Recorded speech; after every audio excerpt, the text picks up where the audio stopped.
Bismillahirrahmanirrahim.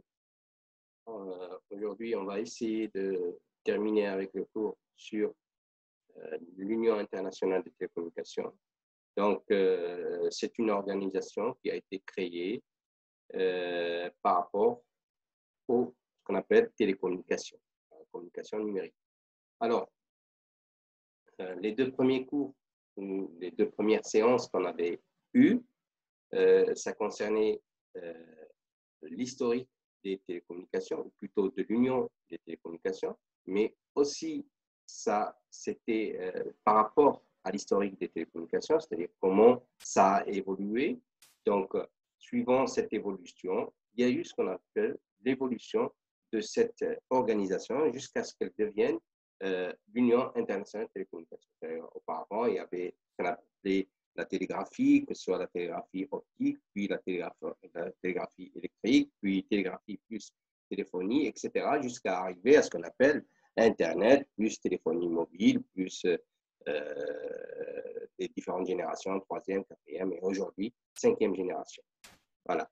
La deuxième partie de ce cours, c'était beaucoup plus une partie qui parlait des différentes organisations régionales qui étaient affiliés à cette organisation.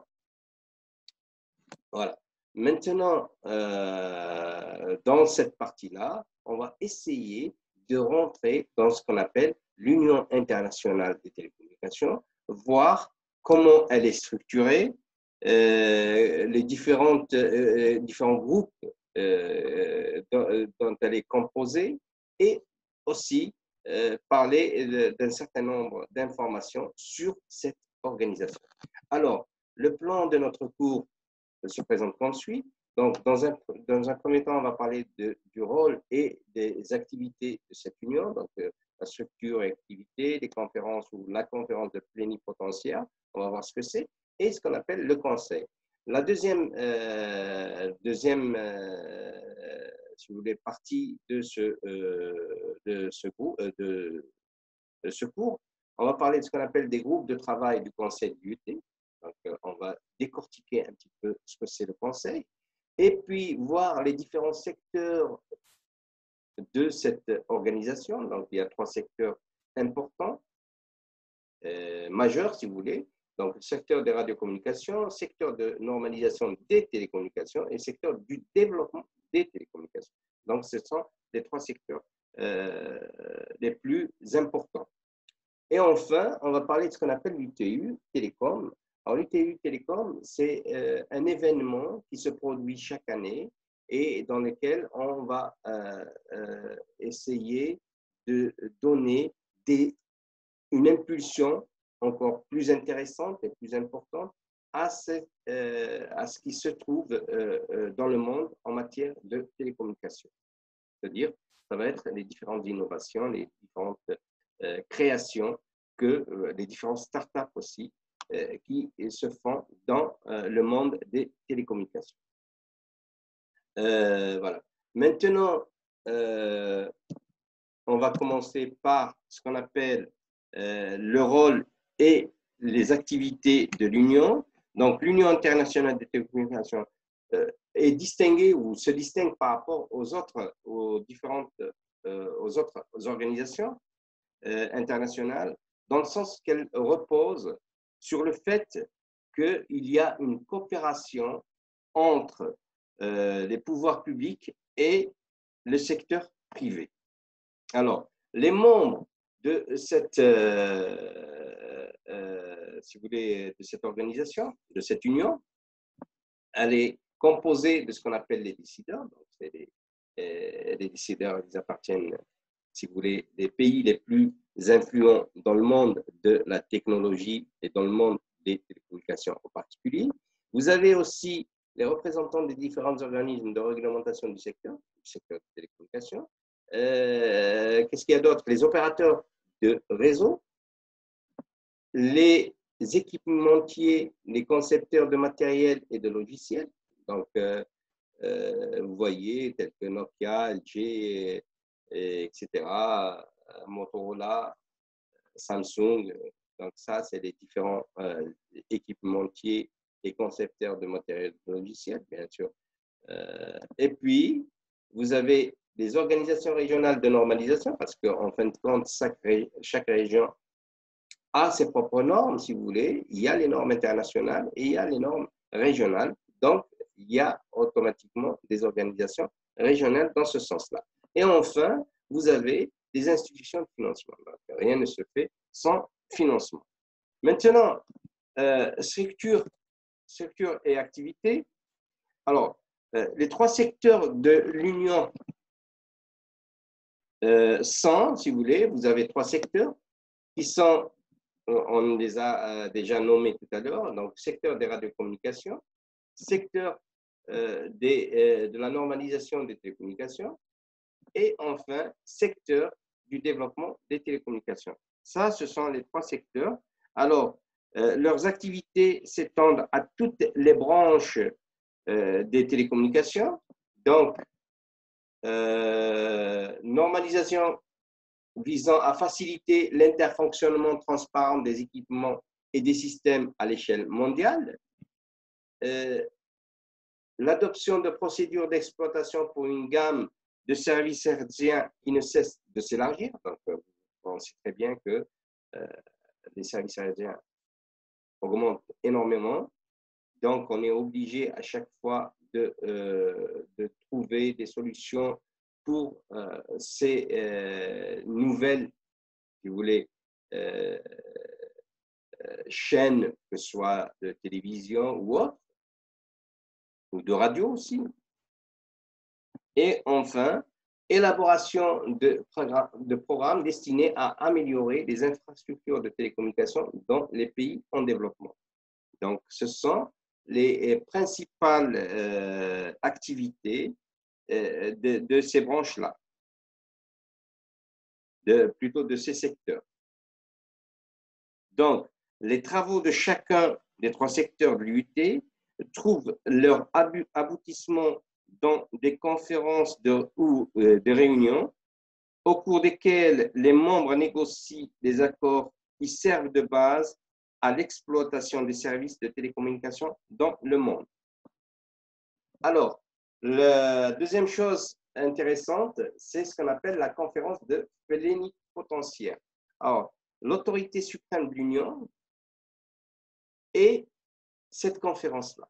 Donc, c'est l'autorité suprême. Elle est composée de délégations des États membres de l'Union et qui se réunit tous les 4 ans pour définir les grandes orientations stratégiques de l'organisation et déterminer sa structure et ses activités. Enfin, vous avez ce qu'on appelle le Conseil.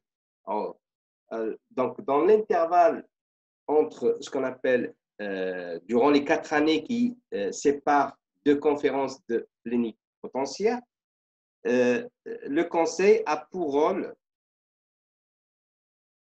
d'examiner, donc durant cette période-là, les grandes questions de politique des télécommunications afin que les orientations politiques, les activités et la stratégie de l'Union soient parfaitement adaptées à l'environnement dynamique et en perpétuelle mutation qui est aujourd'hui celui des télécommunications. Il établit également le plan stratégique de l'UIT. Donc ça, c'est le rôle du Conseil. Donc, pendant les 4 années qui séparent la conférence de plénipotentiaire, il y a ce qu'on appelle le Conseil qui va essayer de réfléchir aux stratégies, puisque, si vous voulez, l'environnement de cette union-là est dynamique, donc il y a des mutations, et l'UIT doit, en quelque sorte, s'adapter à cela. Maintenant, la deuxième grande partie de ce cours, vous avez ce qu'on appelle les groupes de travail du Conseil de l'UIT. Donc, ce conseil-là, en fin de compte, est composé d'un certain groupe de travail.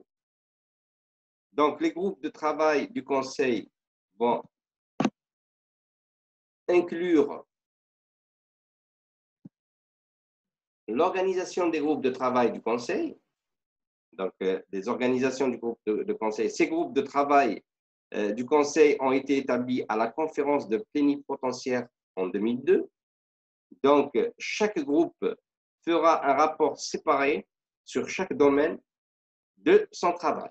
D'accord? Donc, il examine les fonctions des 3 secteurs, donc chaque groupe, examine les obligations des membres des secteurs, étudie la structure, les méthodes de travail et les procédures actuelles des secteurs, examine le fonctionnement du comité de coordination, y compris les tâches du vice-secrétaire général et le rôle des autres fonctionnaires élus, examine la méthode utilisée pour déterminer le montant de l'unité contributive et la proportion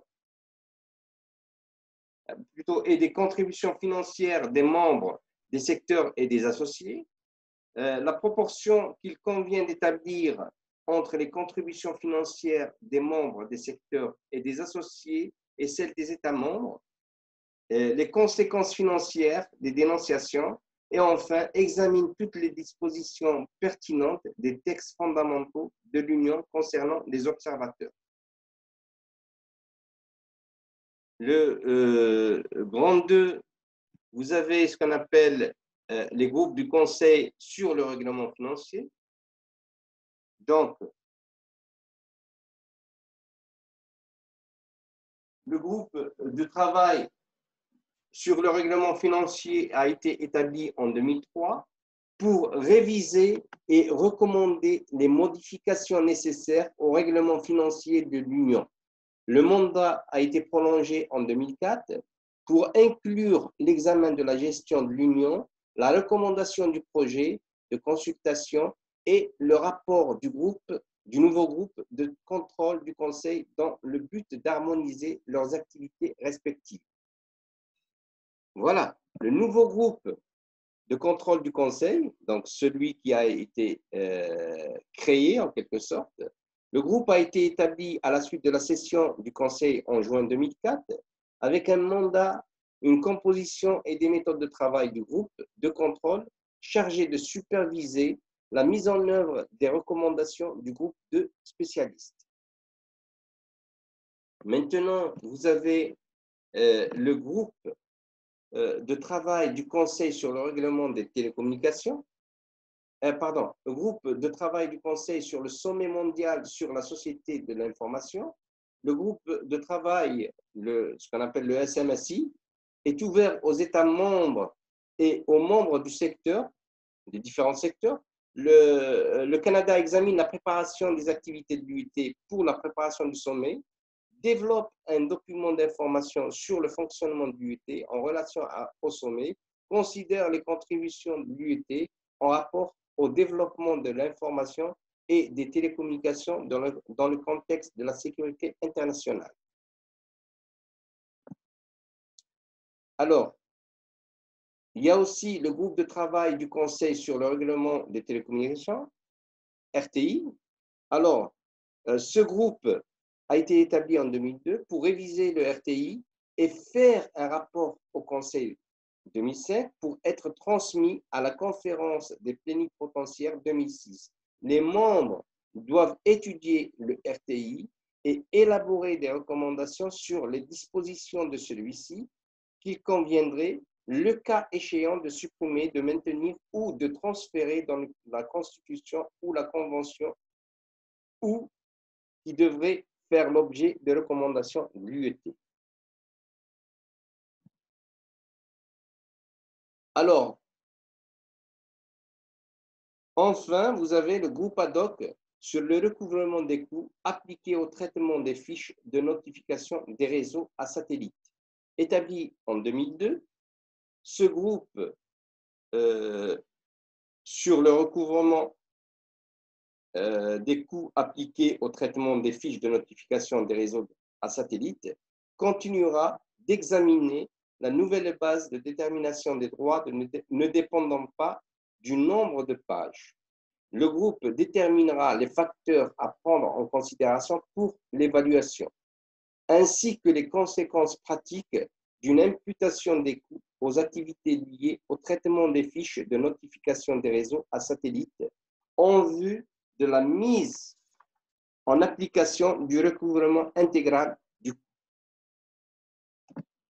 Voilà. Maintenant, on passe à la troisième partie qui sont les secteurs de télécommunications, de l'UIT, si vous voulez. Alors, le premier secteur, c'est le secteur des radiocommunications, l'UITR. Alors, dans cette partie-là, vous avez ce qu'on appelle la conférence mondiale ou les conférences mondiales des radiocommunications, les CMR. Alors, ces conférences sont des conférences internationales habilitées à inclure des traités organisés par le secteur des radiocommunications du l'UIT. Les participants à ces conférences révisent et mettent à jour le règlement des radiocommunications qui régit l'utilisation qui est faite du spectre par un nombre croissant de services dans le monde. Vous avez aussi les assemblées des radiocommunications. Alors, elles sont chargées d'approuver le programme de travail des commissions d'études de l'UITR, de mettre en place les structures nécessaires à l'exercice de cette tâche, d'attribuer les travaux, y compris les travaux préparatoires des conférences et les études sur les radiocommunications, de déterminer les degrés de priorité et d'urgence des études et d'en fixer les délais de réalisation. Vous avez aussi la réunion de préparation de la conférence RPC. Alors, la réunion de préparation à la conférence RPC élabore un rapport de synthèse concernant les questions réglementaires techniques, opérationnelles et de procédures visant à faciliter le travail de ces conférences de radiocommunication mondiale et régionale. Et vous avez les commissions d'études de l'UITR.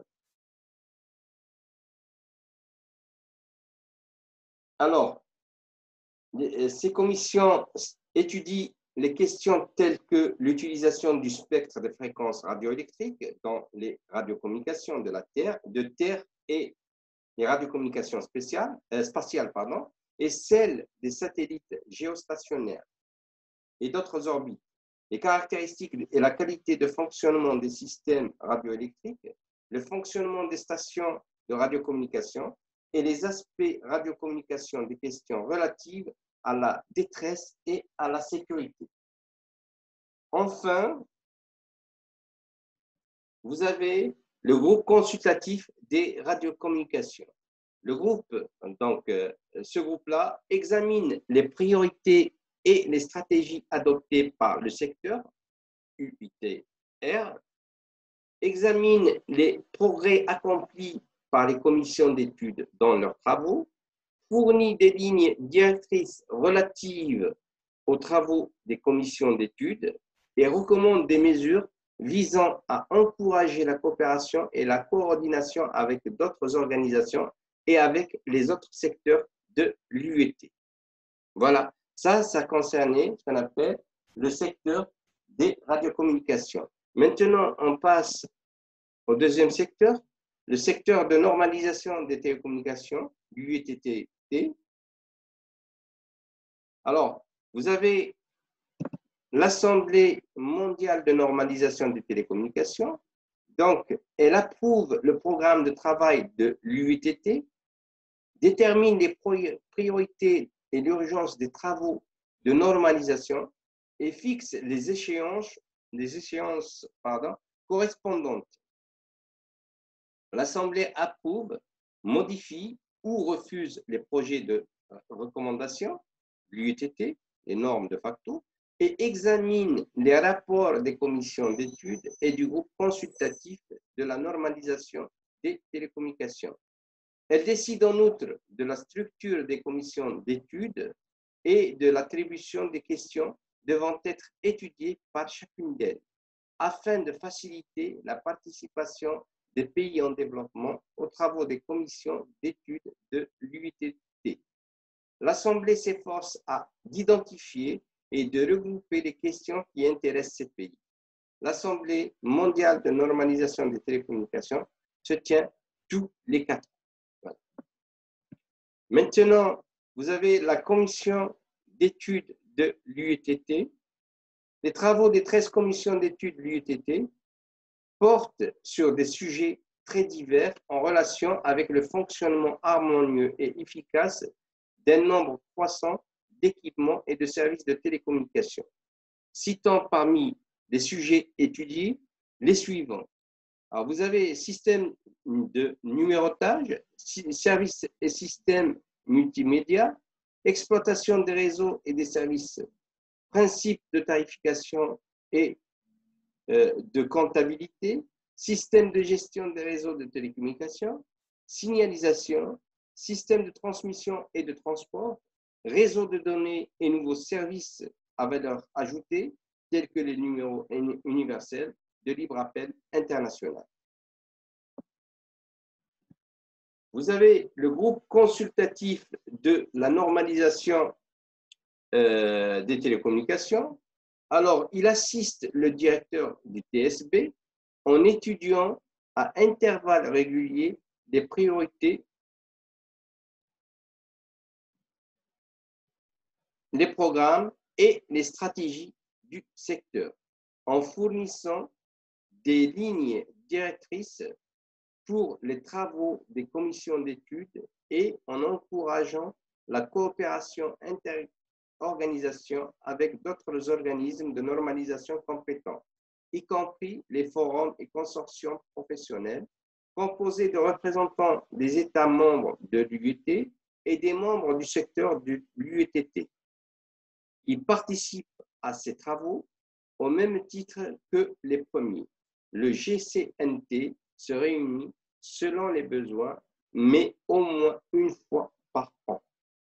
Voilà, ça concernait ce qu'on appelle le secteur de normalisation des télécommunications.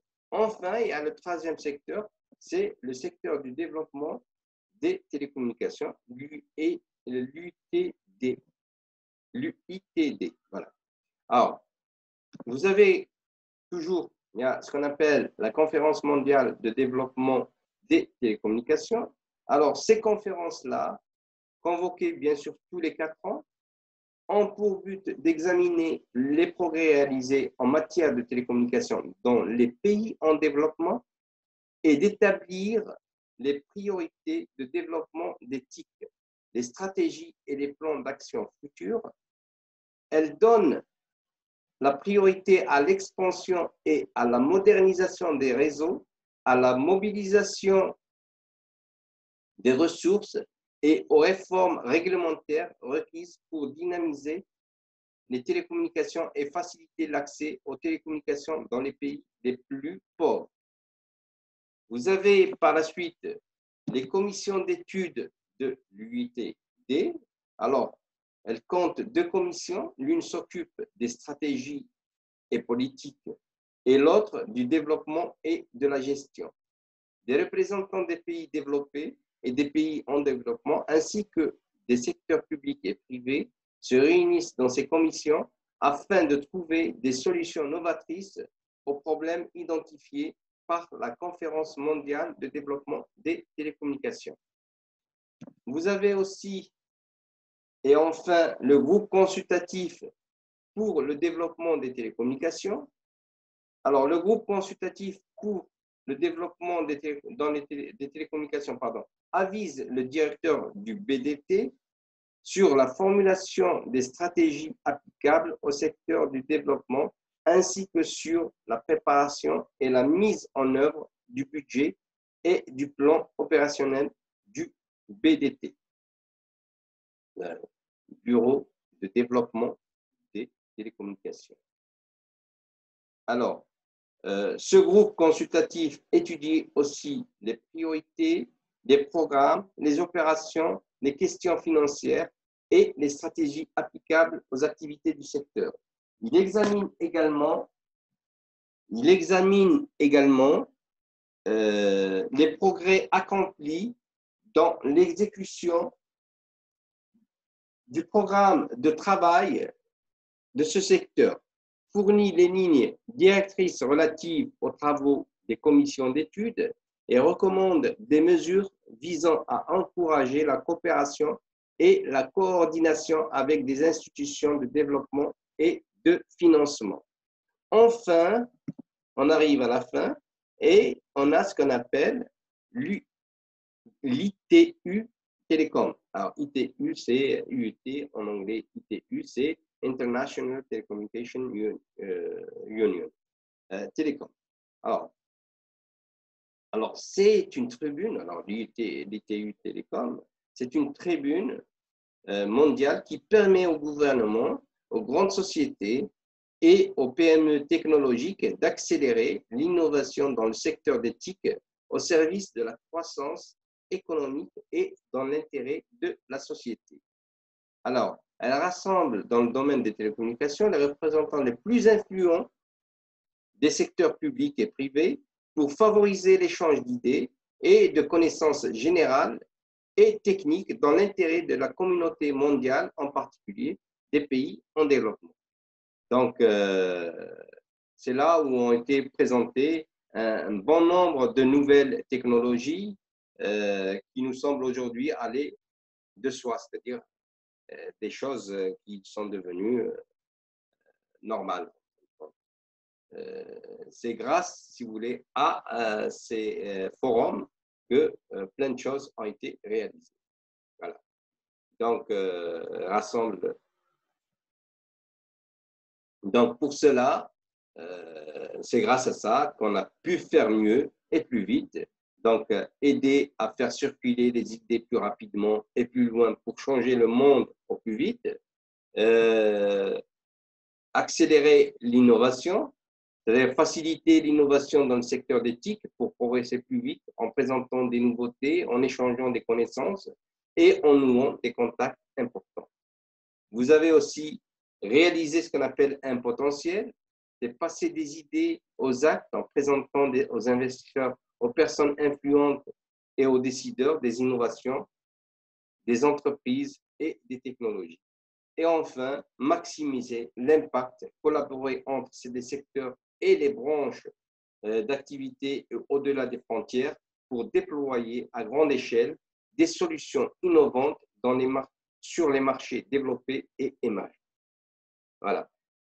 Merci pour votre attention et au revoir.